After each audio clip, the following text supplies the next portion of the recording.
I knew from the beginning I had this game plan. Social media was my cheat code. My goal when I started was to do $1,000 a month. If I can get $1,000 a month on Amazon, like that would change my life because life is hard right now. And then I'm doing, $54,000 my first month on Amazon. Hey AJ, welcome on the podcast. I'm happy to have you here. I'm really excited to hear your story. I've heard so much. I've seen some of your videos, and I'm really excited to dive deep and hear about all your success and your story, your startup. I know our audience, they want to see this episode. This is going to be special. Yeah, I'm just happy to have you here. Yeah, thanks. Happy to be here, and hopefully we can share some helpful information for a lot of people watching out there. Absolutely. AJ, why don't you tell me a little bit about yourself and what were you doing prior to owning the business, and what were you doing and what made you want to take a leap and do an entrepreneurial, leap, and what inspired you to jump into this whole Amazon thing? Yeah, I wish it was a glorious story. But for me, I was actually a bartender for 10 years. So over a decade of bartending. And then the pandemic hit and shut down all the bars and restaurants in my city. A huge surplus of people looking for jobs. So I was unemployed for over a year. I wiped out my savings account. I was living off credit cards, and I had to pretty much do the search I think a lot of people have done on Google, how to make money online. Because I realized the only way I was going to be able to make money was if I could make it myself. So I did the search. I went down that rabbit hole. It was not fun. There's a lot of BS out there, and wasted a lot of time, wasted a little bit of money. And eventually I kind of came to the realization that if I was going to make money on my own, I was going to have to start a legitimate business. And there were a couple things that really stood out. One of them was selling on Amazon. At the time, I thought of, selling on Amazon just being its own business, but it's really just e-commerce in general, creating your own product, solving a problem, bringing it to the marketplace. And that seemed like the most legit thing out there for me. And with my back against the wall, months away from losing my house, I decided to launch my own product. And Cocktail Cards was born about 6 months later. I love it. So why did you decide to make Cocktail Cards? It was funny. I was in Travis's program, the Passion Product Formula. I was watching a lot of his videos. I was in some other programs too, kind of telling you to do what's called private labeling, which is copying other products that existed. I didn't want to go that route. I wanted to create something unique where I wasn't competing with 100 other people for the lowest price on Amazon. I wanted to create something I was passionate about, something I enjoyed. And I really could not come up with an idea. I was not an idea person in the beginning. And actually, Travis brought up the idea. He was like, if you thought about maybe teaching people about cocktails and bartending. And since that was sort of my background, and I kind of connected the dots, a lot of people were asking me for my drink recipes because bars and restaurants were shut down. So people were messaging me every day for, hey, how do you make a margarita? How do you make an old fashioned? And I was like, you know what? This could be a legitimate idea. And it's something I knew. And if I was going to risk everything on something, I might as well be something I have a lot of experience in. So it started with just the concept of learning about alcohol and cocktails. And then I just wanted to turn it into something so much more after that. Yeah, I love that. And was there something similar? Is it true? Like there wasn't anything similar to Cocktail Cards at the time? Yeah. If you go to Amazon and searched cocktail recipe cards, there was nothing that popped up. I mean, through the history of time, for sure, people have made cocktail flashcards. There's lots of cocktail books out there, but it just wasn't a thing right now. And it was actually kind of a scary thing to search that on Amazon and see that it just did not exist at all. Nor were a lot of people really searching for it, because I had to do a little product research as well. But there was some people searching for it. And if there's a little glimmer of hope, I knew that was kind of enough for me to go forward with the idea. Yeah, that must have been scary. Like, I'm creating this new product that doesn't exist. Did you do any research, market research at all, using any of the tools to see if people are even searching for Cocktail Cards? Yeah, I had Jungle Scout and Helium 10. So I'm like double dipping on all the softwares to see if there was any search volume. There wasn't. But on Google Trends, there were definitely people looking up cocktail recipes online. I did notice that. And the only solution out there was books. And while books are cool, they're not very practical, especially at parties with other people if you all want to make your own drinks and stuff like that. But searching them on Amazon, it did not pop up a lot of results. Yes, there were kind of cocktail books and kind of cocktail recipe searches. Cocktail recipe cards or cocktail flashcards were not that high on search volume. So I kind of knew early on that I was going to have to create my own search volume, which I'm sure we'll talk about a little bit later. But I knew I had to put in some extra work and kind of do something to kind of stack the deck in my favor when we did launch. Okay, yeah, I'm looking forward to talking to you about that a little bit more. And how did you come up with the name Cocktail Cards? Lack of creativity. I went through a bunch of names, and honestly, if I was going to create my own search term online, I knew inevitably it had to be kind of like descriptive of the product. And I submitted a trademark for cocktail cars, and I was like, you know what? If it doesn't work, I'll just change the name later. And it actually got rejected the first off, and the rejection was that it was descriptive and not the name of a product. And I was like, dang. But I hired a lawyer, a trademark lawyer, of someone who actually helped my aunt get some trademark for her business. And I was like, yeah, I'll try it and see what happens. And I hired her, and she got it accepted. And I was like, okay, let's move forward. It's weird building a brand around the name Cocktail Cards because it is kind of descriptive. But when you think about going online and searching cocktail flashcards or cards and stuff, and I own all that search term now, I'm actually kind of glad I did. It kind of worked out in the end. Definitely, yeah. It's a great way to include your search keyword into the brand name. I think this is a very new thing that I'm learning here working with Travis, is that, that's a very smart marketing technique to, to create more search volume where your product is going to pop up just based on the name. I love that. I wanted to ask you, so did you pay for the subscriptions with Jungle Scout and Helium 10? Yeah, I paid for the Jungle Scout one for sure, but it was on some super discount. Like I think I was paying like a one-time fee of $49 or something back then. I mean, this is like 4 years ago. Right. So that's kind of the only reason why I was able to afford that. The Helium 10, I think I was still on the trial. Like there was a trial period when I used that. I did eventually sign up for it for creating my listing and capitalizing on search terms and stuff like that later on. But at that process, I was on a super cheap Jungle Scout and a free trial from Helium 10 at that time. Nice. So it cost you about $50 to do some market research and be like, okay, I'm going to do this.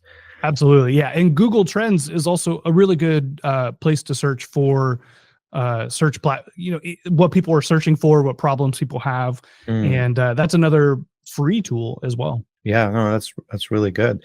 So when you came up with the idea and you're like, okay, I'm going to do cocktail cards, what is the first thing that was like, you're like, how am I going to create this? How am I going to do the design, the packaging, all of that? How did you find your design, concept, packaging, logo? What was your experience through that? Yeah. Well, my first reaction was, oh shit, how am I going to afford this? So the first thing I did is I went to social media, and the second I came up with Cocktail Cards as the name, I created all the social media platforms. I knew I was going to have to cheat to get eyeballs. I was going to have to do legwork to get views, to get people to even know I exist, because I didn't have the money to do it. So I kind of, at the same time of coming up with the design, I was starting to put content out there on YouTube, Instagram, and eventually TikTok. And I was kind of throwing a lot of ideas off of people. And that was sort of my initial content that I was putting out there. And then I created a Facebook group where if anyone wanted to be kind of a part of the story, they can go join my Facebook group.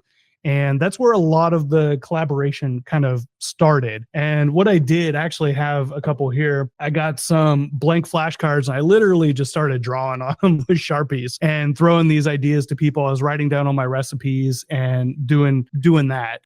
Eventually, after enough feedback, you can only draw so many Sharpie designs, After a while, I had to reach out to a designer because I knew this product was going to be very design heavy. That's like 99% of the product. So I tried doing it on my own on Photoshop, up, it was not good. I was posting them to Instagram and no one was liking them. It was bad. So I knew I had to hire a designer. So I reached out to quite a few people and I ended up going with someone who Travis had worked with before. And he I basically wanted to give him like free range. My sort of mindset with outsourcing work is if you're hiring someone to do something, let them do what they're good at. So for him, I gave him a couple sample recipes, information, and just a couple quick ideas who my target audience was, who initially I thought it was going to be men in their 40s who want to impress their bros that they can make a good old fashioned, right? Old money, bougie. So I kind of went with this very New Orleans old money filigree sort of idea in my head. It turns out 80% of my customers are women, so I totally missed that. But I'm sure we'll talk about that a little later.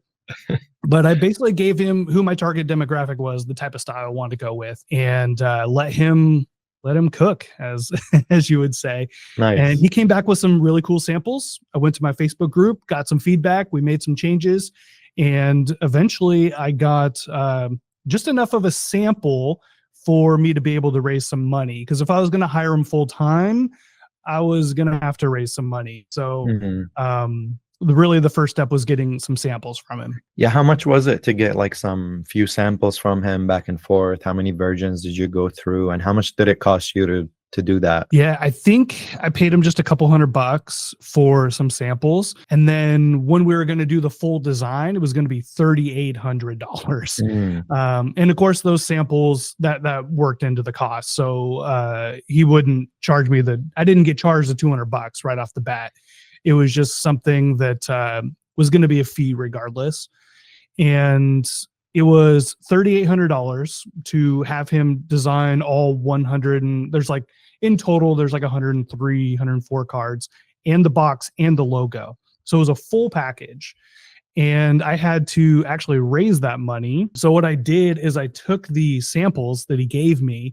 And at this time, I was contacting some manufacturers who were giving me free junk leftover projects to kind of get an idea of the product.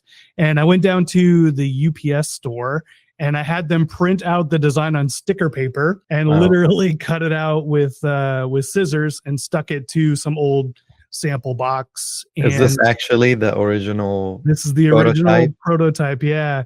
Wow. And so I created a video using this, and I had some friends come over and make some drinks and very careful camera work to make it not look bad. And basically use this as my sample. And I had 1 or 2 cards kind of done. You can see kind of peeling off the edges here, but this again is just sticker paper. And that was the original prototype that I had no money in at that point, which was pretty nice.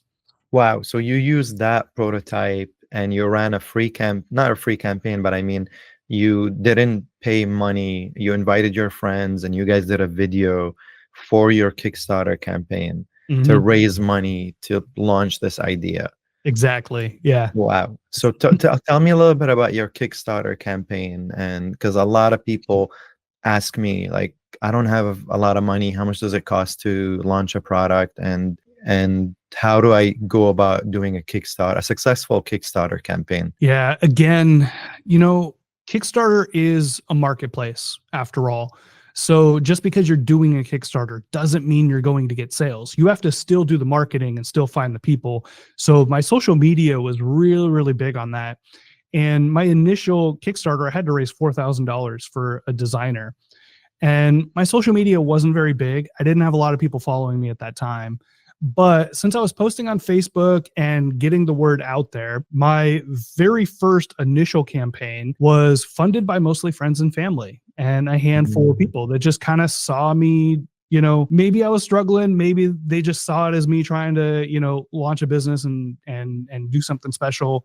But people pitched in, and I was able to raise $4,400 for the design initially. And I would say 90% of it was friends and family. And maybe the other 10% were just some random people that saw me on YouTube, Instagram. And at this point, I was starting TikTok, but man, my TikTok sucked back then. So I doubt anyone from TikTok bought. But that was sort of stage one. And that was to get the design. So I had some sort of working product. And I didn't know how I was going to pay for manufacturing. That was sort of step two of the Kickstarter. But yeah, step one was just raising that initial $4,400 for the design. So you took that money out of the Kickstarter, and now you got the full package, design, logo, all of it. Now you had a whole. Oh, sorry, my camera. That's another thing I love about my camera is that it goes off every 30 minutes.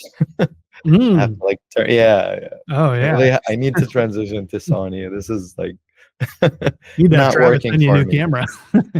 No, this is mine actually. I'm not.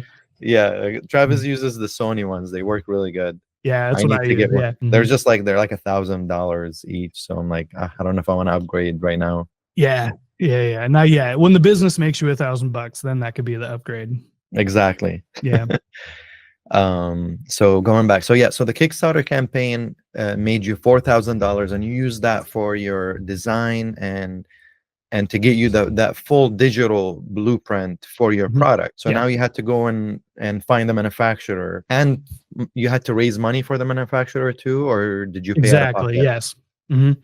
Yeah. So when I got the final design, during that time of working with the designer, so what I would do is I created these Google Docs, and each page was a card, and I had all the information. So I had my drink recipes, the instructions, all the information I wanted on every single card, plus a link, because I knew eventually I was going to add a QR code to instructional videos just to sort of make the product extra cool and extra helpful. So I'm just making these on Google Docs and sending them over to my designer 10 cards at a time. So we actually went back and forth designing this for nearly 2 months. It took some time.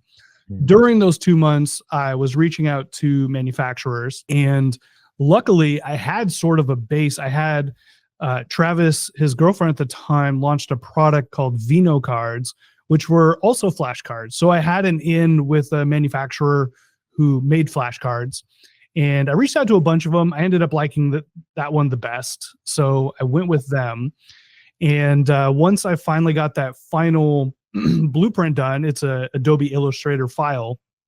I was able to take that, send it over to this manufacturer. They knew what I wanted, and basically I had to order a sample, like a full sample of the product.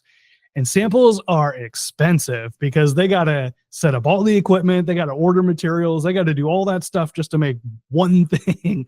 And they're going to charge you for it. So it was $290 for the full sample, and I think $40 to get it shipped to me within a week or so. And luckily I had like literally just that amount of money left over from the campaign and spent it on that. And finally got my first working sample, like real legitimate product. But of course, the next phase was, how am I going to afford to get these manufactured? I looked through them. I did have a bunch of friends and family and stuff. We proofread them. We corrected everything. And we were at a point where we're ready to get manufactured. And I decided to kind of change up my marketing strategy at that point. I was trying really hard to perceive myself as this business who's launching this cool new product, and you're going to want to buy it because we put a lot of money and a lot of research and a lot of stuff into it. And I wasn't saying those things, but I was trying to put off that kind of persona. And when I got my first sample of the product, I was like overwhelmed with pride. Like I was in one of the darkest times of my life, and I did something I didn't think I was capable of doing. And that was raising money, creating a product, working with manufacturers around the world and designers. And like, I designed this super dope product that I think people will like. And I was so proud of it. And I was proud of how far I made it. I decided to change my content up and just kind of let people know what I'm going through and what my story is, and just open up only on TikTok because I didn't think anyone was going to see it. I was a little too embarrassed to do it on YouTube and stuff back then, but I was like, I'll do it on TikTok. No one cares. No one watches this anyway. And I had been posting on TikTok 3 videos a day for probably 3 months, and I Nice. had 130 followers. Like, it was sad. In TikTok terms, I was the worst TikToker of all time. But I changed it up, and I was like, I'm going to share my story and share this product I've been working on from scratch, and just like open up about what I'm going through. And the third video that I posted, it was based on some trend at the time, and it was about my story of creating the product. It started going viral. Like, I was out walking my dog. I assumed nothing was going to happen. And I started getting notifications on my phone because, yes, back then I still had notifications on TikTok turned on because no one commented on my videos. And it just started blowing up. And so many people were like, this is so cool. I want to support. How can I get them? And I was like, holy crap, what do I do? I couldn't have a link in my bio because I didn't have 1,000 followers. And I'm like, go to Indiegogo and search for it. And people were legitimately doing that. You could pin comments on TikTok back then still. So I pinned, hey, go to Indiegogo and look for it. You can still pre-order on Indiegogo. And literally during my walk, the video blew up so much. I had 1,000 followers by like halfway through my walk with the dog. Wow. And so I went to the bio. I was like, can I add the link? And I could add the link, and then finally copy and pasted the link. And it just started blowing up on Indiegogo. And honestly, I came home, I was like so overwhelmed. I'm like, oh my God, like what's going on? I did another video just thanking people that if enough people pre-order, like I'm actually going to be able to afford to get these made. Like, this is wild. And by the end of the day, I ended up doing over $12,000 in pre-sales from that one TikTok. Wow. Wow. That is Yeah. amazing. That is beautiful. That must have felt really great to know that your concept, your product is getting so much traction. People are getting excited about it. What a beautiful way to prove of concept. And it cost you $200 of, some design and some time on social media. Exactly. Yeah. Lots of failing on TikTok. It's kind of one of those things, I'm sure we'll dive into it later because this is a big message of what I do. But I had created 1,000 TikToks at that time. It's so good to get content and build your brand before you need it, because when things finally start to click, you already have that blueprint. You know kind of how to take what you're feeling and put it on camera and put it on your brand.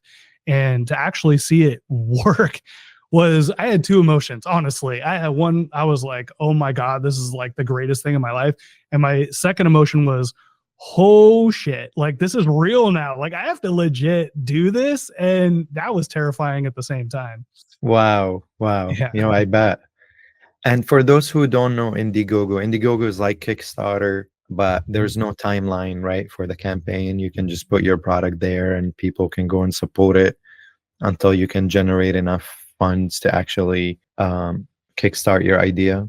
Correct. I was initially going to do Kickstarter, actually, but I had a launch day that I was going to do Kickstarter. I was going to go live on Travis's YouTube channel to do like a podcast there. So like a day was set up, but when I was uploading the video and uploading all the stuff to Kickstarter, it's like 5 business days for them to upload it. And I thought everything was going to be good, but I did it over like on a Friday. So it's like 2 days, none of it processed. And then next thing I know, it's the night before. And I'm like, none of my stuff is being approved by Kickstarter. This is not good. And so I was like, I wonder what happened if I go to Indiegogo and put it in. And it was all accepted right away. And I was like, well, I guess we're going to Indiegogo. But it ended up being a blessing in disguise because, like you said, Indiegogo offers this feature called In Demand. So after your timed campaign is done, you can continue to raise money if you direct people back to your listing. Yeah, that's amazing. It gives you more time to test with social media, to fund your idea instead of like, oh, my campaign is over on Kickstarter and what am I going to do now? Do I need to launch another campaign? So that's pretty cool. So yeah, so that's awesome. So you got your funds from Indiegogo, and now you're like, okay, I'm gonna go to the manufacturer and launch my product. Mhm. So walk me through that, and how many units did you order? How much did it cost you? And how did you fulfill your first orders? Yeah, the we'll start with the costs on stuff. So one thing that was a massive blessing in disguise is, manufacturers will typically have what's called an MOQ, which is your minimum order quantity. So you have to order X amount of units for them to be able to even manufacture it. Theirs wasn't very high, but their minimum that I was allowed to purchase was expensive. So the less amount of units you purchase, the more expensive it's going to be to purchase them. The higher your orders are, the less expensive. So having so many pre-orders up front, I was able to actually order 1,500 units when initially I thought I was going to do 500. And at 500, I believe it would have cost me around $14 to $15 per unit without shipping. That's just manufacturing costs. And I believe since I was able to do 1,500 units, I got that cost down to around $8 or $9. And that was huge. I mean, that's a massive price difference. So that was a blessing in disguise. So I put an order in for 1,500, and then I hired what's called a freight forwarder. This is someone who's going to help with shipping your product as well. Highly encourage people to use freight forwarders. They save you a lot of money, save you a lot of headache, and they organize all this stuff. And then I also had one more connection with someone who could do air shipping. And I kind of fell into the trap of if people are ordering this product, it's taking a whole month for it to be manufactured. They're waiting on it. I felt like I need to get the product to people as fast as possible. So I air-shipped half of the units, which ended up costing a boatload of money. I think I forgot the number, how much it cost, because it just caused so much trauma in my life. Basically made me profit very little on those units. But the other half of the units, I did sea shipping, and that was much, much more affordable, around $2 to $3 per unit to get shipped from my manufacturer in China all the way here to the United States. And in the beginning, my house was the warehouse. So at this time, while it was being manufactured, it takes about a month for your product to be manufactured. They have to gather all the materials, and they got to go through the actual process of making the product. They package it up, they put them on pallets, they contact your shipping company, and then you ship it out. And it's about 2 months landed if you go sea shipping, and about 6 weeks, 5 to 6 weeks if you do air shipping. So I got the first half of the units, 750 units. Those showed up. They were already sold out. Those were already sold on Indiegogo. So I had 2 of my really good friends come over, and we just packed orders all night long. I fed them with whiskey and ribeye steaks, and that was their payment. So they're just helping me pack orders. It was wild. Like if you saw the basement, 750 orders, man, that's a lot of orders to pack.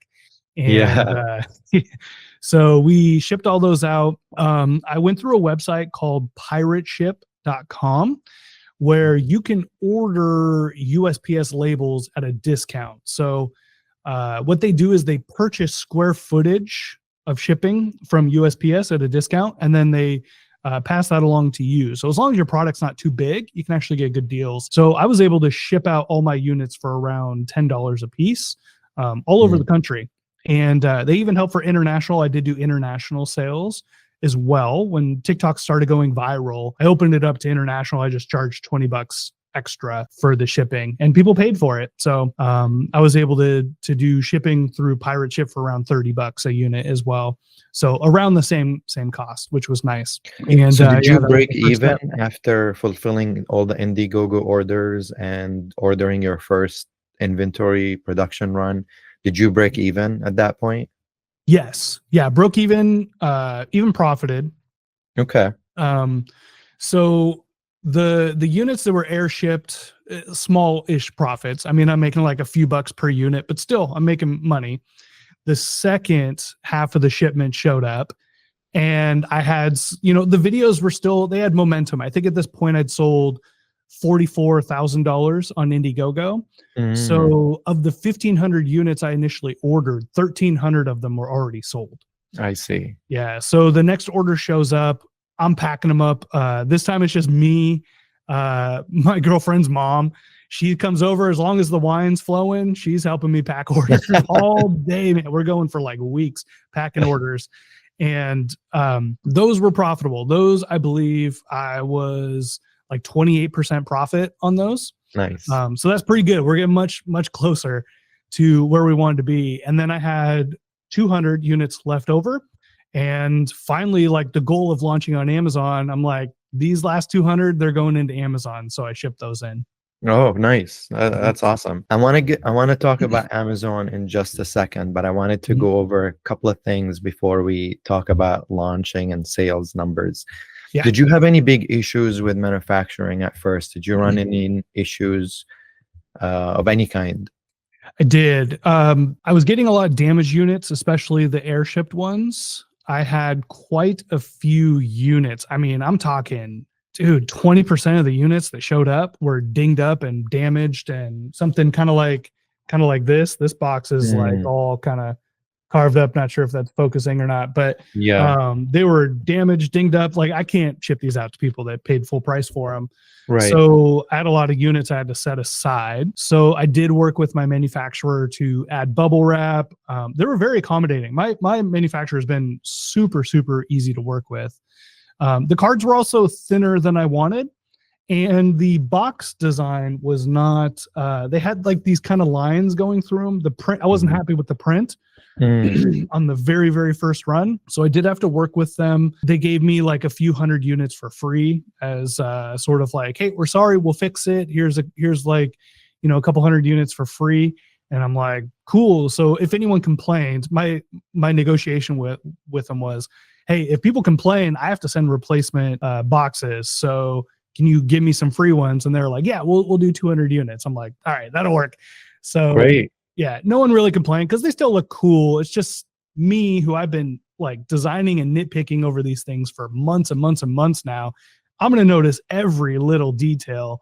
And they were able to work with me there. The damaged units, I got very fortunate because since we were completely sold out on Indiegogo, I was able to promote it to my audience on my email list that if anyone wanted to get damaged boxes, the cards are still in great shape, but if they're okay with the boxes being slightly damaged, I would sell it to them for like 30-40% off. So I actually ended up getting all my money back on all the damaged units. Oh, wow. That's a great way to get rid of your damaged products. Like, yeah, just sell them on a discount. exactly. You know, consumable products, that's tough because you got to throw them away. But something like this, the cards are still in great condition. So that like went super fast. I think I did 2 lives on TikTok and they were gone. Like I had a couple hundred units that we sold. Wow, that is so cool. And super quick, so I just want to go over these little details. I'm guessing UPC codes, you got 1 barcode from GS1 for $30. Is that accurate? Yeah, I had a GS1 barcode. I actually got that from Travis. So Travis had some extra GS1 barcodes and I was going to purchase my own, but he had some that he just wasn't even using. So he's like, you want it? And I'm like, okay, cool.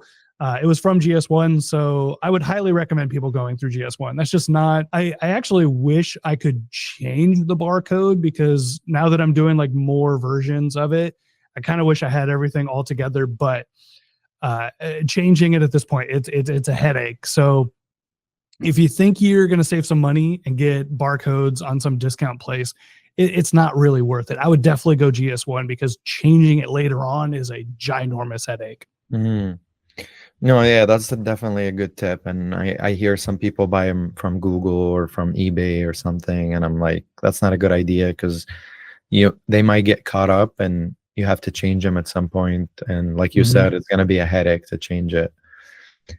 Did you start the LLC at the time, or did you keep it running as an individual seller? How did you do it? I actually had an LLC already. because when I did that Google search, how to make money online, I tried a few things. And so I just started up an LLC in the very beginning because I knew at the end of the day, I was going to be running a business, and LLCs are smart to have. I knew there'd be tax benefit if something worked, and it did. So I'm glad I had an LLC, where a lot of things were being written off at the end of the year. And also had added security of LLCs give you, security of you and your funds if something happens to the business. So very, very smart to get an LLC. I am in the state of Washington. And are you in California? I'm in California, yeah. Yeah. Two very expensive states, which sucks. Like Yeah. it was difficult to purchase the LLC, but luckily I kind of did that very early on when I still had a little bit of room on my credit cards and stuff. So yeah, I had the LLC long before the cocktail cards thing. Got it. And I know you mentioned the trademark, and you hired a lawyer to help you with it. Mhm. How much did that cost you to hire the lawyer to do it? $500. Right. Yeah. That's in lawyer fees. That was a few emails back and forth like, are you sure you can do this? Because $500 is a lot of money to me right now. But I knew I wanted that name. So that was just one of those things I bit the bullet on. That was one of very few big expenses I made. Wow. And on top of that, you had to pay the trademark price, which is $225. Correct. Yeah. All right. Cool. Well, I want to get into the so far I have, like, you spent obviously a lot of this money you raised, which is amazing, and this is like very inspiring and encouraging to so many people who are like, I don't have money to launch a product. There is different ways to do it, which I'm loving to hear the story. But it costs you $22,000 and $22,400 to start, and after all these costs, it costs you $22,000. And that was only for 1,500 units. And now you had 200 units that you shipped into Amazon. And I would love to jump into that story and talk about the launch. But how did you feel before launching on Amazon? And what was your expectations? And yeah, with Amazon, I knew from the beginning I had this game plan. Social media was my cheat code. It was everything's all about stacking the deck in your favor, right? Every customer you get is luck. Every good thing that happens to you is luck, but you don't get lucky without putting yourself in a position to get lucky. So I was really, really promoting the Amazon thing on social media, letting people know like, holy crap, this might happen. So, and Amazon's an algorithm, right? You're not going to get sales on Amazon unless you're on the first page or second page of your sales, of your search volume. And I knew for me to sell, I was going to have to create my own search platform, search volume. Like no one was searching for it. So I was going to have to create it. Excuse me. And so I was confident because I had the social media going, and it was a little viral at the moment, but I knew that wasn't going to last forever. And I knew there wasn't much search volume on there. So I didn't really know what to expect when I sent it in there. I would say my emotion of all things was nervous, but if I could get, 5 or 10 sales on my launch day, that was my goal. I think it was 10 sales. I would have been super, super happy. That's amazing. Yeah. And I can see that you were selling it for $34.99. And your first month you sold 1,572 units. Is that right? Yeah, that's actually a different time. Because I only had 200 units. Yeah. So tell me about that. Yeah, this was the wildest period ever. This is what changed my life. I sent in those 200 units into Amazon, and I did the launch day. And I was on some podcasts. I went live on Travis's channel. I went live on my YouTube channel. I was pumped. I'm like, I'm gonna get 10 sales today, no matter what. And I posted a TikTok again, talking about the whole journey of not being able to find work because of the pandemic, creating this product, raising money with this like audience on TikTok who I didn't even think people were even on TikTok back then. This is way before TikTok Shop and other stuff. And shipping out all these orders, having friends and family like working and helping me get here, and then now launching on Amazon. Like, what is happening? This is insane. And that video, I posted it again on TikTok, didn't really think much of it, and it just goes ultra viral. Like, it had 1 million views in just a couple hours. Wow. It was crazy. So everyone went to Amazon, and the 200 units I had, they were gone within 2 hours, like Wow. gone. And I was like, holy crap, like, what do I do? And this was like next level viral. And I know in my head, like, dude, I got to turn these into customers somehow. Like, I got to do something. So I redirected them back to Indiegogo for a third time. Wow. I started sending them back to Indiegogo because I didn't know what else to do. I didn't have a website at this point, you know, like, Right. I'm like, I don't know what to do. So I sent them back to Indiegogo, and that video ends up getting like 5.9 million views. I have friends texting me like, why are my daughters watching your TikToks? I'm like, what is going on? This is so crazy. And ended up doing on Indiegogo an additional $57,000 that day, that single day from that video in pre-sale. So I'm like, holy crap. And I already ordered another round of inventory, like 2,500 units or something, because my profit that I made from the first round, put it all back into the next round to order more units. And by the time I got those, they were already sold out. So wow. I'm just shipping out. I had to ship out 2,500 orders by myself in my basement. My girlfriend's mom, you know, showing up on, you know, a couple days a week to help out. I lived in my basement for like a month, just packing orders. And it wasn't until the next round of inventory, I was finally like, enough is enough. I started, learned how to build an email list. So I started capturing an email list, and I built my own website using WordPress and WooCommerce. So if people really wanted to pre-order, they could do it on my website, because Indiegogo and Kickstarter, they take 5% right off the top.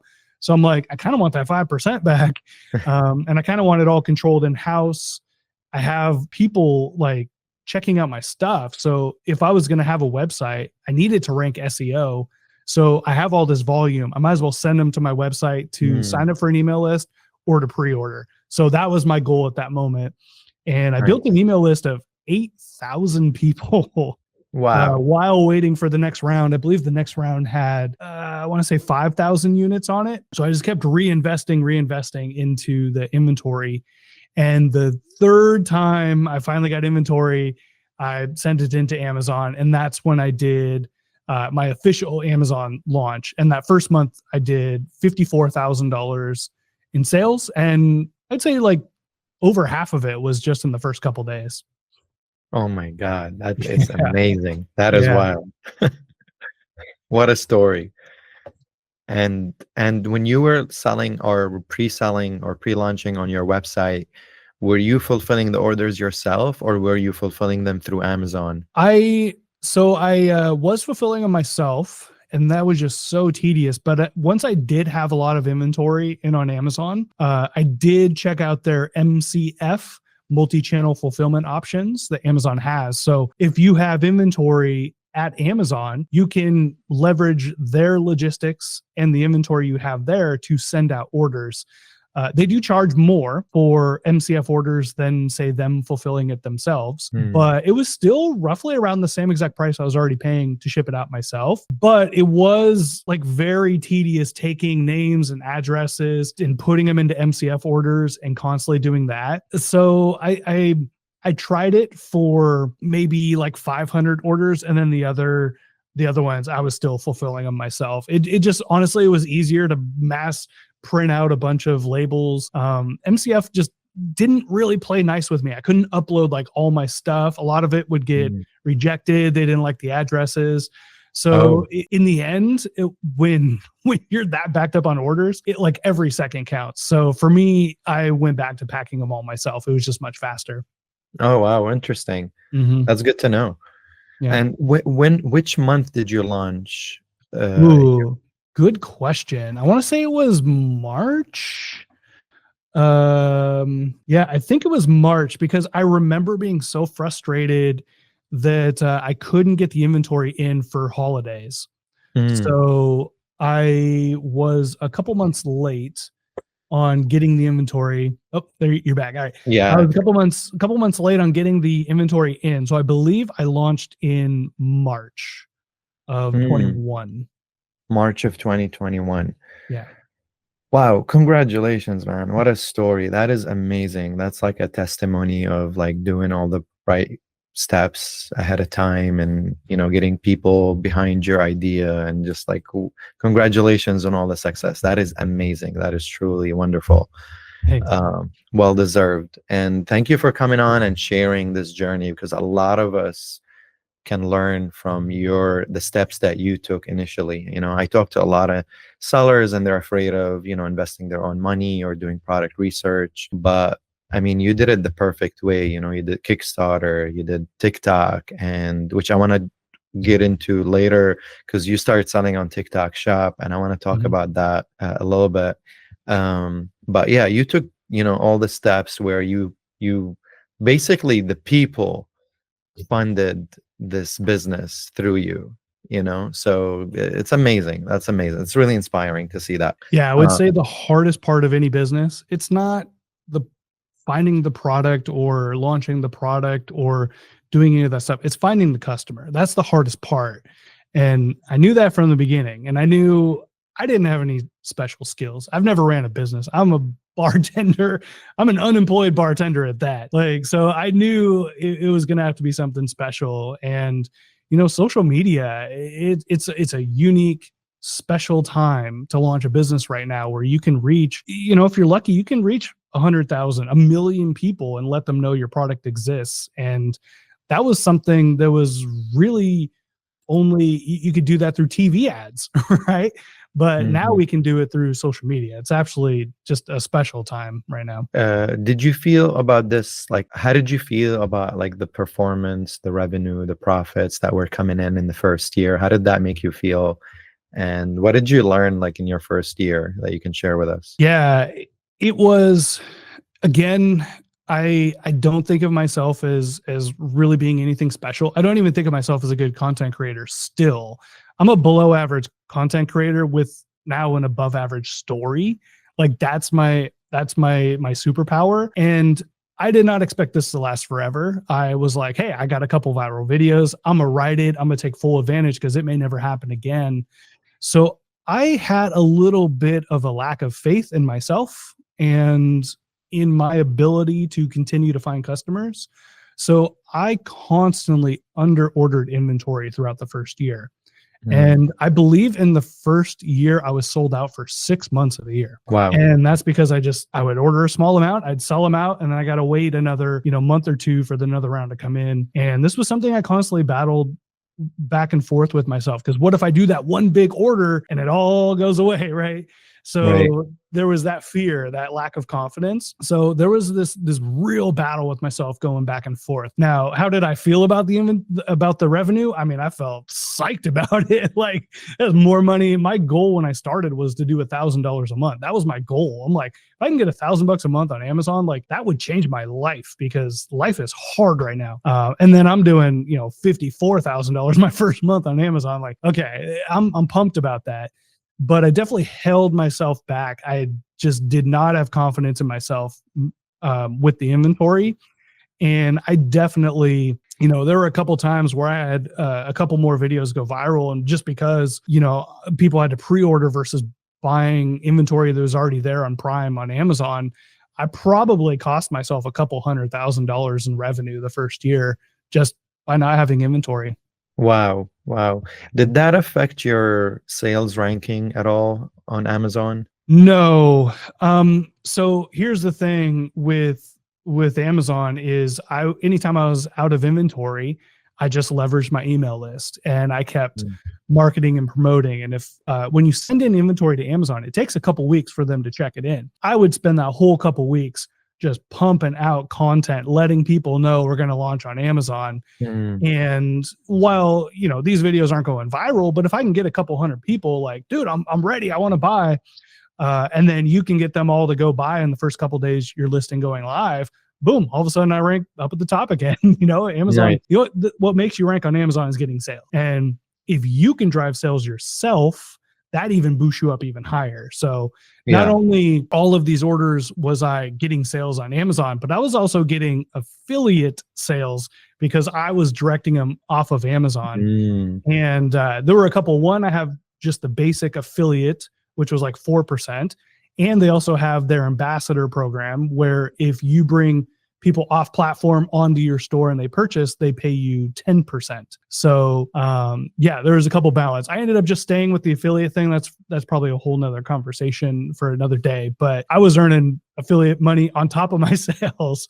So that was going pretty well. That's amazing. What is an advice you can give to someone who is, because you said you're an average content creator, and what is an advice you can give to someone they're scared of content creation or they don't know what they're doing? What is some tips that you can give them from your experience? Yeah, I think kind of the obvious one that I'm sure people have heard a million times is creating content's kind of like going to the gym. You're not going to be lifting, hundreds of pounds on day one, right? You got to kind of build the muscle and practice and be comfortable with it. And I'm prime example that you can put out a lot of really crappy videos and it doesn't matter because eventually if you learn to put out some pretty good videos later on, that's all the platform cares about. They could give a rip about your crappy videos you did in the past. So, get out there and practice. For people who need like ideas, I sort of came up with this. I don't know if I came up with it, but it's my own that I morphed, I'm sure, from other things I've heard, this sort of strategy. And I call it the VSL strategy. And the very first thing you want to do is put out videos of value, V. And if you create a passion product or you create a product around something you like, you're passionate about, we can sit down at a bar and talk about cocktails and drinking and bartending and stuff like that. You have a lot of knowledge and information and value that you can put out. So I started being like, you know what? I'm going to give everyone all of these recipes for free on my TikTok. I'm going to show them how to make all of these videos on social media. Free value, putting them out there without asking anything in return. I'm going to show people how to make syrups. I'm going to show people how to shake cocktails. I'm going to show, right? You can go on and on and on and on and on, but you got to put out value first. What do you know? What's helpful? Create content, not for yourself, but for the viewer. And that's hard to figure out how to do that at first. But once you do, everything flips around. And if you're putting out value, then people are more likely to share it and follow and come back for more. Next, you have S. I didn't even think about this at all until I did it, but S stands for story. Share your story. And a lot of people are going to say, well, I don't have a story. I'm just starting the business. Like, that is the beginning of your story. Show people the freaking, like, the most viral videos I have are showing people the Sharpie drawings. People freaking love this. And this was the chapter one of I guess chapter one was me not having a job, but chapter two was drawing Sharpies. Share your story. And then as your story evolves, it's a longer story. And, people don't care if there's a payoff on the story because in the beginning, you're just putting your story out there and people want to see where this story goes. It's engaging. They're like, whoa, this guy's unemployed and he's thinking about launching this product and he has no money. Ain't no way this is going to work, but I'm going to watch him crash and burn. And then when it actually does well, people are like, I've been watching you from the beginning. That's insane, and that's social proof. And a lot of people think you have to have the full story. No, you don't. You got to build in public. That's your story. Build your product in public. And then last one is lifestyle. Don't be a robot. Share some values and some things about your life in your content. I would do it in order. V should be majority of your content. S should be less, like, closer to half of your content. And then lifestyle should be like 10-15% of your content or so, around there. And if you follow that strategy, you're going to have infinite content to put out there. I love it. No, those are really great tips. Thank you for sharing that. And do you utilize all social media platforms, or are you just focused on like TikTok mostly? TikTok's my big one. I experiment the most there. So there's definitely way more content on TikTok than anywhere else. Hmm. But I do leverage YouTube and Instagram, especially now. Like they both offer short form videos. You have YouTube Shorts and Instagram Reels. When I was on TikTok and I started, that wasn't even a thing. It didn't even exist. So I would do long form videos on YouTube. And I actually have a video with over 2 million views on YouTube. It's a tequila sunrise video, just super random. So I would definitely leverage long form as well, as much as you can. And short form content for sure. If you're making short form content, you might as well put them all platforms, because now you can post them on all platforms. So Yeah, no, that's totally true. And sometimes you have to experiment to see which one will kind of go viral for you, I think, mhm. because some people get lucky with Instagram. They might be better with creating content on Instagram. Some people are better with different types of platforms. I think you have to experiment to see which one works best for you.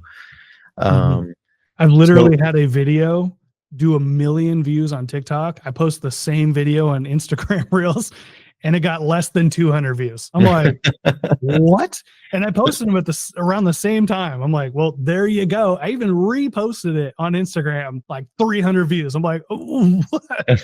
So you might as well just put it out there. But again, I've had videos get 100,000 views on Instagram that only got like 5,000 views on TikTok. So Mm, it's like you said, you just got to put them out there. The more you put your content out there, the more chances you have to get lucky and one of them goes viral. yeah, yeah. And over here, I have roughly you made over 287,000 in the first year. Is that accurate? Actually, I did about 500,000 in the first year. Those are my Amazon numbers. But if Mm, you incorporate, I ended up finishing Indiegogo with over $107,000 wow. of pre-sales on there. So you add that on, you add my own website, because I started doing the pre-sales and sales on my website. And that was pretty comparable with Amazon, because again, I was sold out on Amazon for like 6 months I of the see. year. Yeah. So at the end of the day, I think my total number for my first year was somewhere around $516,000. 516. Wow. So like Yeah. half of that was from Amazon and the other half was from Indiegogo. Yeah, I think I would give the edge to Amazon, was like probably like 60% of it. Oh, okay. Mhm. Cool. And do you want to give me a roughly like how much did you make in year two on Amazon? Yeah, so year two was definitely slower, right? Because I don't have all these big videos. I don't have all this anticipation. Year one is a little kind of, I wouldn't say misleading, but it's a year of putting content out without a product to sell. Mm, So there's hype, there's content, there's videos, there's being sold out, limited inventory, wait lists, and stuff like that. So when you capture my first year of actually being on the marketplace with launches and stuff like that, it's like boom. But that was really kind of stretched over like a year and a half, right? If you think about it. Year number two was quite a bit slower. I believe I did somewhere around 260,000 on mhm, year number two. And that's with sort of all platforms, minus TikTok Shop. No TikTok Shop at that point until the mm. very literally the last month of the year I got on TikTok Shop. So this is just Amazon and just my website. Oh, okay. And I did also start doing some retail as well. So I ended up getting into about 50 stores my second year, just like boutique shops around the country. And I did a big wholesale order over in Europe. So I had some vendors over there. So I did a decent amount. I want to say like 50 grand in wholesale orders in year number Oh, two as that's well. pretty cool. Did Mhm. they reach out to you or did you reach out to them? Pretty much all of them reached out to me. Oh, that's pretty cool. Yeah, again, finding me on social media. And they're like, dang, I want that in my store. Yeah. And actually I had one lady who picked them up like I want to say like October. And she sent me an email in January of the next year. And she's like, I didn't start carrying your cards until the fourth quarter, and they actually ended up being my number one seller Oh for the my year. God, that I'm is like, that is amazing. so cool. That is so cool. And did you even use PPC at all? No, I did not use PPC for the first 2 years. Actually, this is my first year experimenting with PPC, only because there's a lot of people trying to target my keywords and stuff like that. So there were even people stealing my brand name and stuff like that. So Oh wow. I'm like, okay, I want to make sure I pop up at least for my brand name or TikTok. Like if you go to Amazon and search cocktail cards, one of the very first searches on there is cocktail cards TikTok. Like that's a searched term on Amazon now for like, Wow. a couple thousand people a month. So Wow. I was like, okay, I guess I got to kind of get into that. But yeah, for the first couple of years, I did zero PPC, zero paid ads. I didn't pay a single penny on marketing. Wow. That's amazing. Mm-hmm. And just to make sure that I have the right numbers, for some reason here it was saying other fees. I'm guessing that could be like shipping fees or other stuff. But in total for the first year of $500,000 in sales, would you say your net profits were about a quarter million? I would say probably less than that. I would say my profit margins for the first year, because again, I had a massive costs on the air shipping and stuff like that. Mm, I would say my profit margin was probably closer to 28-30% on that.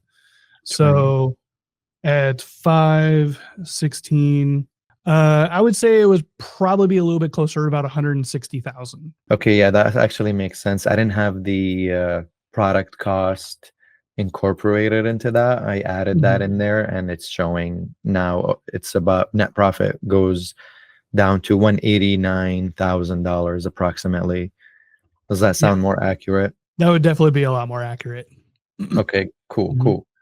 I'm gonna let you probably update this sheet later for the featured video. We can like kind of go over it after, but just for the sake of this podcast, how much did you roughly make in year three? Year three, let's see, that would be this last year. As far as like profit, Gross revenue. gross revenue, I believe it's somewhere around 250,000. Okay. I haven't quite fully done because again, it's through March, so I haven't quite fully done the numbers on there, but I'm guessing it's somewhere around a quarter million. So you're in year three now, Mhm. or Yeah, oh, I year see. three. Mhm. Okay, got it. So that's amazing, man. You're maintaining quarter million a year. That's beautiful. Yeah, a lot of it's been TikTok Shop helping out. Amazon has dipped a little bit for me, and there's some factors for why that's happening. But I'm gonna address them coming in for the next year, because Amazon's a great platform. So, How much did you spend on PPC this year? that's a good question. I don't know the final number yet because we're still in the year, Hmm. but I have not even looked that up. I think I have it maxed out at like $500 a month, something like that. So, Okay. and it hits the max like every time. They don't Yeah. mess around with that. So I'd say around $6,000. Nice. Okay. So in total, I'm showing that you made over $1 million in sales in the Mm-hmm. last 3 years. Yeah, this year we finally just crossed the $1 million mark. That's amazing. Congratulations. Thank you. Yeah, it's wild to even think that. Um, that is, of course, revenue. That's not the profits. Boy, I wish it was profits, but You're right, we'll, right. we'll get there one day. You'll get there. Yeah, I want to talk to you about TikTok Shop. Okay. So tell me a little bit about TikTok Shop and how did you get into it, and then we can talk about launching and some of the sales numbers on there. Yeah. It TikTok Shop was, it was funny. It was actually something I didn't do initially because I was directing people to Amazon and my website, and that was going just fine.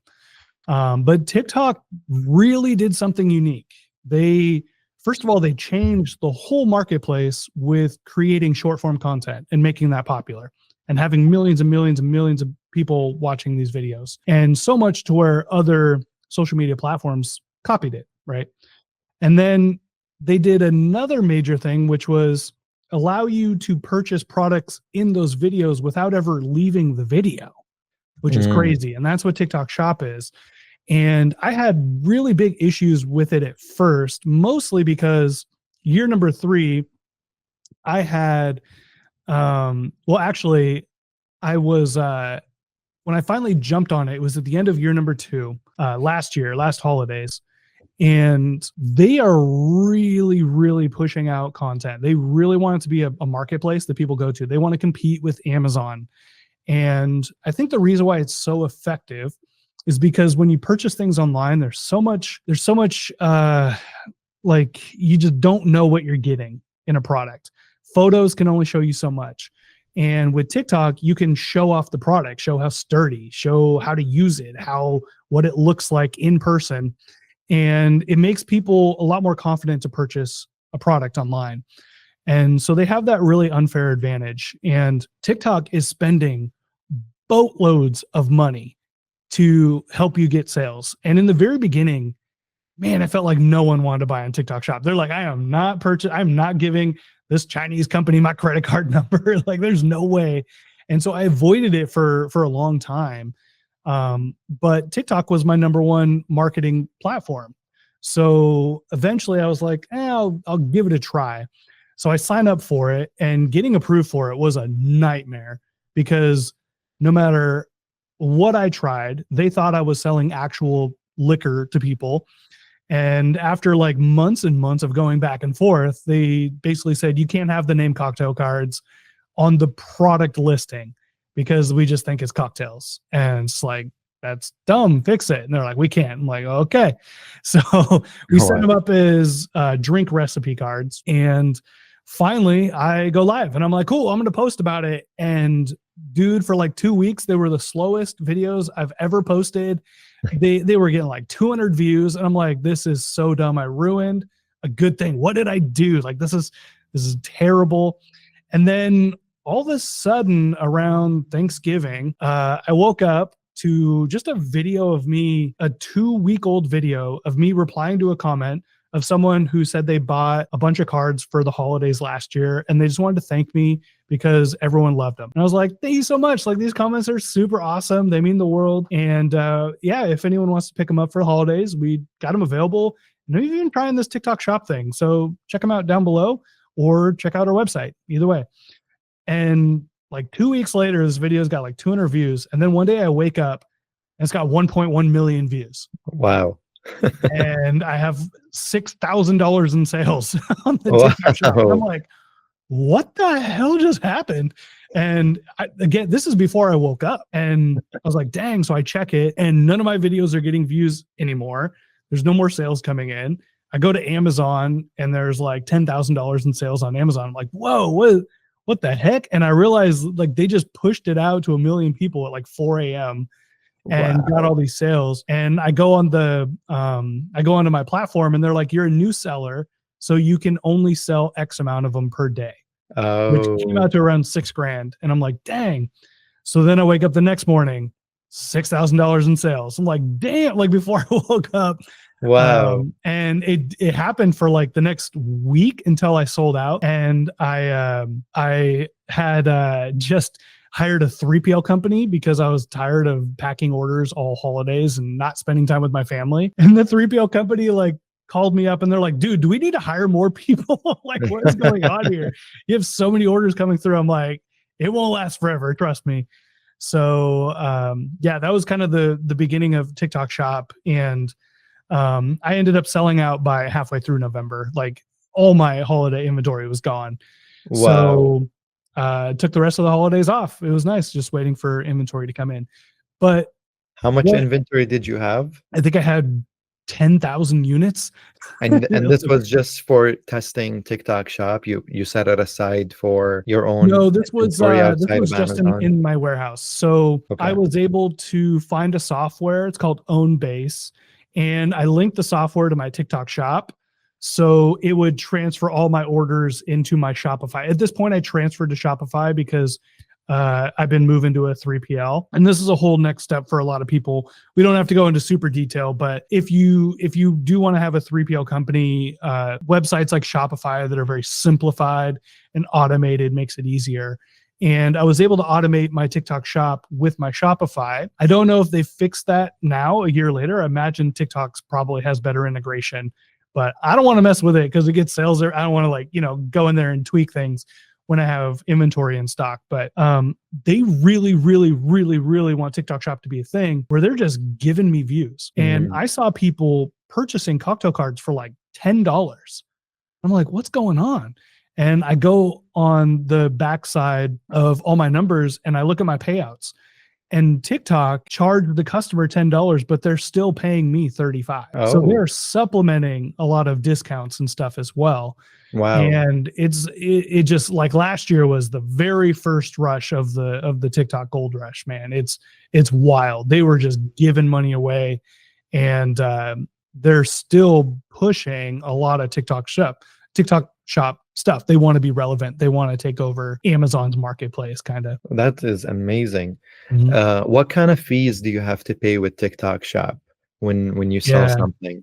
In the beginning, it was nothing, and then it went to 2%, and I believe now it's at 5%. And that's So the TikTok selling fee? yeah, that's the seller's fee. And then on top of that, they were also subsidizing shipping. I don't know if they do that anymore, but you can order shipping through them and they charge you like nothing for it. It's like a couple dollars to ship units out. So they save you money there. But I have a 3PL, so I can't take advantage of that. That's for if I was shipping them out myself. For me, it's just much worth it to have a 3PL handle all those orders now at this point. Mhm. But they do give you really good discounts on shipping. I imagine at some point, if they get to the point of Amazon with the market cap of Amazon, they're going to start charging similar fees as Amazon, the 15% referrals, the 15% fulfillments, stuff like that. And I know for a fact through some warehouses that I've contacted that Amazon is also pursuing doing TikTok is pursuing doing what Amazon does, and that's having warehouses where they'll Mm. ship out the products for you as well. Oh, wow. So they want to go all in on it. And you've been on TikTok for a year now? I've been on TikTok Shop for a year now. Yeah, that's what I And meant. To TikTok Shop. And how much do you have in sales revenue? yeah, I've done over 4,000 units, at least 4,000 units. So I'm well over $150,000 in sales on TikTok Shop this year. $150,000. Yeah. And so I'll do the calculations on the TikTok fees of 2%. Mm-hmm. And for the 3PL, would you say on average it's like what, $10 a unit to ship? Yeah, I'd say still around $10 on average. And you're selling them for $34.99, the same Mhm. price? Yep. So if I do the math real quick over here, does TikTok do ads as well? Do they charge you for ads, or they're just pushing your videos organically? You can do ads. They were pushing mine organically, but at the time I ran ads, I think I spent $1,000, but my organic videos they were just pushing them so much that I just turned off the ads. And so I didn't even really run ads. I literally started running ads today on TikTok Shop again, just to Oh, okay. try and That's get that rolling and see how it does. But they have a TikTok ads manager, which operates very similar to Facebook ads. So you can direct them to your own website, or they could just buy right there on TikTok Shop.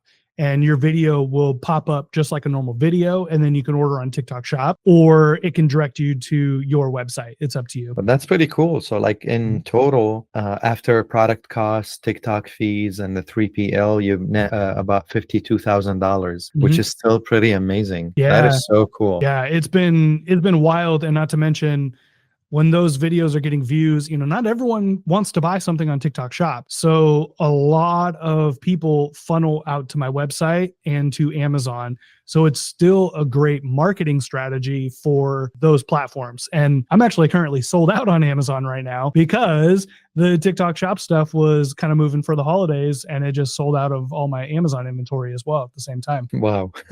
Mhm. That's amazing. And I don't want to keep you any longer here. I know we've been talking for almost an hour and a half, but before we end this podcast, I wanted to ask you, what are 3 costly mistakes that you have made throughout your journey that we all can learn from? Yeah, let's see. I would say the first mistake is, for me personally, having confidence in myself in the business. When one good thing happened, I thought that's all it was going to be. So I underordered inventory for sure. And this was a theme, not just the first year. This was a theme for multiple years. So I definitely left a lot of money on the table there. That would probably be like my first most obvious mistake. If you're gonna put a number on it, how much do you think? How much do you think you missed out on sales wise? I'd say probably over $200,000 in sales. Wow. Being out of inventory multiple times for throughout the year. And it's always out of inventory when you need it. So it's like you're out of inventory, but your video's going viral, and you're like, crap, like I got like 3 of these a year. Yeah, that was definitely, I would say, one mistake there.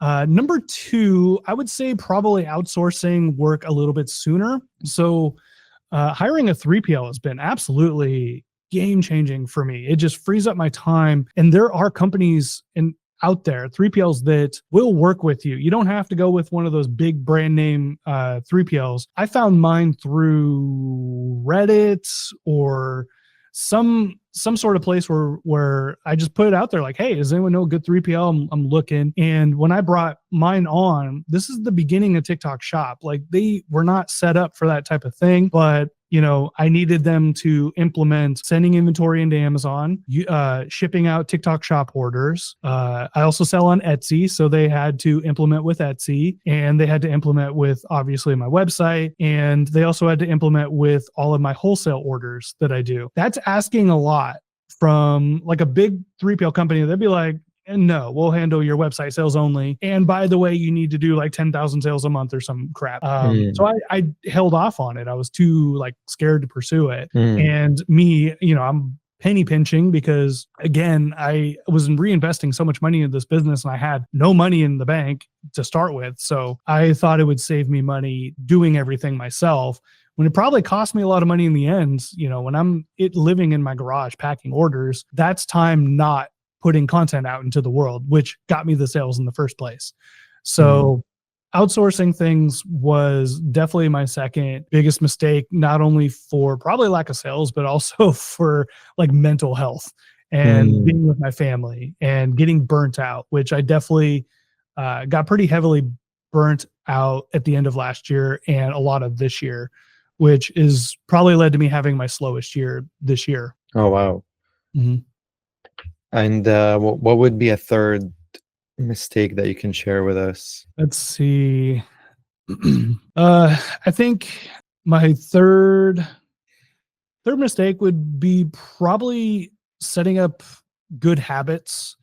Content, it changed my life, and I'm so in and out with when I'm posting content, and a lot of it is kind of bad habits. I feel like when I'm up, I feel like I'm going to lose everything. And then when I'm down, I feel like I'm never going to gain it back. And a lot of what brings success is just being consistent, right? I talked about how in the beginning, I was posting multiple videos every single day. And it wasn't until video 1000 that popped finally for me and changed my life forever. But that's so many, those opportunities are all around you all the time. And when you don't create sort of a consistent way to put that content out there, or to show up for your work every day, or to be on top of customer service, or to constantly be improving your product, or putting new products out there that complement your first product, if you're not making that consistent in your everyday life, you're not going to be putting yourself in positions to get lucky again. And who knows what I've missed out on life, and for just not being consistent on times when I'm scared I'm gonna lose it all, or things are down and I feel like they're never gonna get back. It's putting yourself and being consistent is actually really, really helps you mentally. And in the beginning, when you're not making any money, right, you're just building your product and doing all that thing. Consistency is key. It's everything, or else you'll never make it to your target. Just get 1% better every day and be consistent. You don't need to be 100% right now. I'm not 100% at creating content, but I try and get 1% better every day. And now I'm okay at it. I'm like a lot better than I was when I started. And that's every aspect of your business. Everything. It definitely brought you a lot of success. I mean, through content creation, that was definitely something that was a game changer for your business. Yes. I've had a lot of success, and I've also been very inconsistent over the course of 3 years, because I just haven't locked in a good, consistent flow on things and show up every day and allow myself to get too high or too low. I would, do whatever you can to avoid the emotions, because business is not linear. It's like a sine wave. It's up and down, but hopefully over time you're going up because you're getting 1% better every day. And you be consistent. I'm telling you, if you want to launch a product, and if you post a piece of content every single day around you, your business, and your product, I promise you at the end of that year, you will be getting more sales. You will be getting sales. First of all, you'll make money. I promise you. It's hard not to make money if you post content every day. And you may not even have to worry about money ever again if you are consistent with posting content and putting work into your business every single day. Wow. AJ, it was great sitting with you. Thank you for sharing all that, every little detail about your success and setbacks. That was really inspirational, and I was so happy to sit down with you today and have this conversation. Yeah, thanks for having me on here and having the conversation. It's so fun to look back. It's wild to think about it, and there's so much more room to grow. I got more products I'm launching here soon, so back in the thick of it. I know what it's like to have that fear of launching that product again. It's like, ooh, but hopefully this will give anyone watching a little bit more confidence, moving forward, and put yourself out there, build in public, create a brand. Branding is everything. And if you create a brand and you create a product that solves a problem, your life can change in a year, Yeah, definitely a lot of people are going to find this useful and inspiring. So thank you for that. Absolutely.